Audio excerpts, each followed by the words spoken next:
Shalom, welcome to Tour Cooking with Kelly. This is my first ever YouTube video. I'm going to show you an alternate to Popeyes chicken recipe. Everybody raves about the spicy chicken sandwiches from Popeyes, so I'm going to show you how to make mine. I'm going to show you how to cut the chicken breast first. I just usually buy a pack of however many you want and however many to feed your family. So what you do is just cut it in half. And you're going to keep this bottom side as one piece. So your thicker part for the top, you're going to cut that in half. You just save it. Do the same thing for the next one. And what I did already with this chicken was I cut the fat off around it just to get that excess off of there and any pieces that are on there.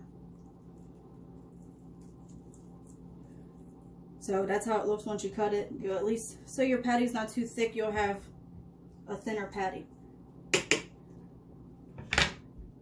Okay, so now, once you're finished cutting it up, you're gonna put them separately, however many you want. If you wanna cut up the pack and keep some for later, that's usually what I do.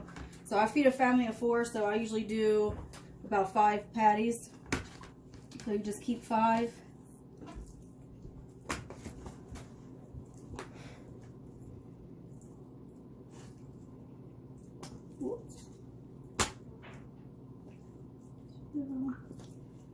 Just look for the bigger ones first to keep.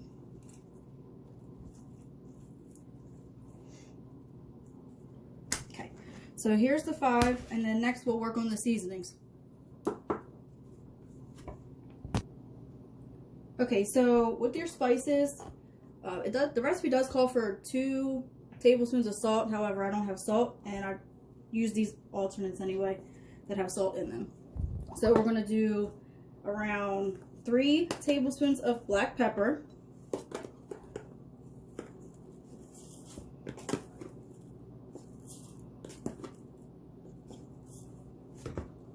And after the black pepper, we are going to do 2 tablespoons of onion powder.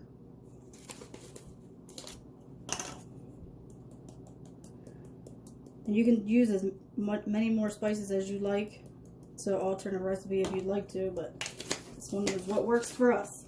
It's very, very good. Next is going to be 2 tablespoons of garlic powder. And if you have garlic salt to alternate salt, you can use the garlic salt as well. This might look like a lot, but you still have to put this in your flour when you use your flour for your chicken. Next you're going to use, excuse me, 2 tablespoons of paprika.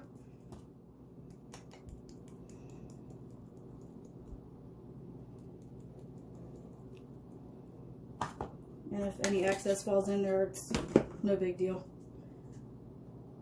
2 tablespoons of cumin. I actually do a less cumin because cumin has that strong, overpowering taste. So I usually do kind of half a tablespoon like that of cumin.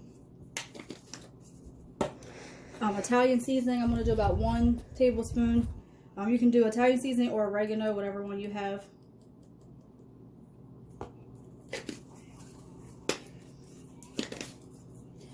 This is a spice that I just add. The recipe doesn't call for it, but you can add it. I think it makes it taste a little better. I usually do about 1 tablespoon of this as well.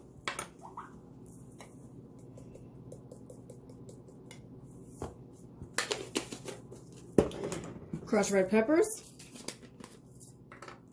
This you can use as much as you want. I'm going to do about a tablespoon as well on this. If you can't tell already, my family likes spices, so that's why we're using plenty. Now this, you do not have to use this. This just goes pepper powder. And I only use a very, very little bit of this because this is very spicy. So I will just do like a 3 dashes on that, and that's about it. Okay, so once you're done this, you want to get you want to mix it up until all the seasonings are mixed together.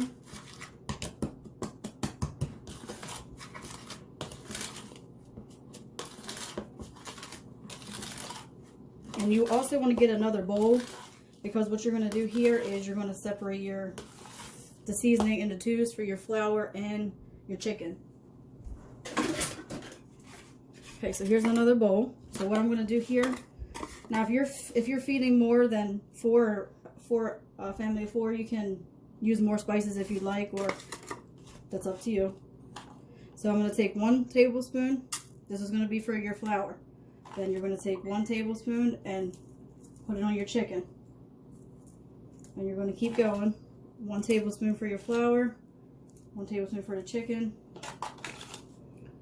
tablespoon for flour, tablespoon for chicken. Now this is a little extra that I have here, so I'm just going to save the rest of this. I'll do a little bit more in here because you can see the chicken has enough spices on it.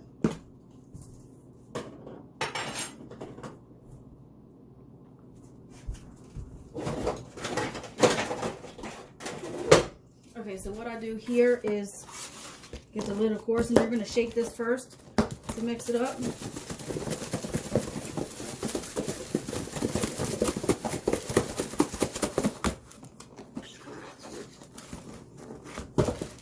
So that's how your chicken will look once you're finished with it and the seasonings on it. Alright, last ingredients is buttermilk. What I do here is I put enough buttermilk in here so the chicken can simmer below it. And then you shake this up as well. You just want to make sure everything is shooken up correctly and everything's there. That's how that should look. Now you will refrigerate this. You can do it overnight. You can do it for about 2 hours, 3 hours or more. But once you do it and soak it, makes your chicken really, really juicy. Action. Okay, so we're going to put the seasoning in the flour. And I used Washington's chicken breading mix. This is what I found to work best for this recipe. So you just add enough in here for your chicken. I'll just add the rest because that's all I have left. And you'll take your spices and put it all in here. And you're going to mix it up.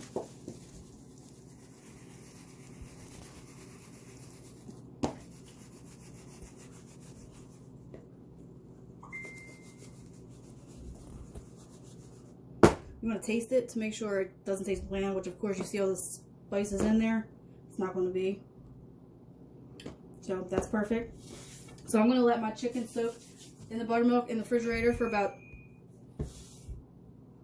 5 or 6 hours because we're not going to eat until later on. So once that's all done, I'll come back and I'll show you how I fry up my chicken. Action. So this is going to conclude part 1 of the chicken video. I will do a part 2 to show you the outcome of when everything is completed.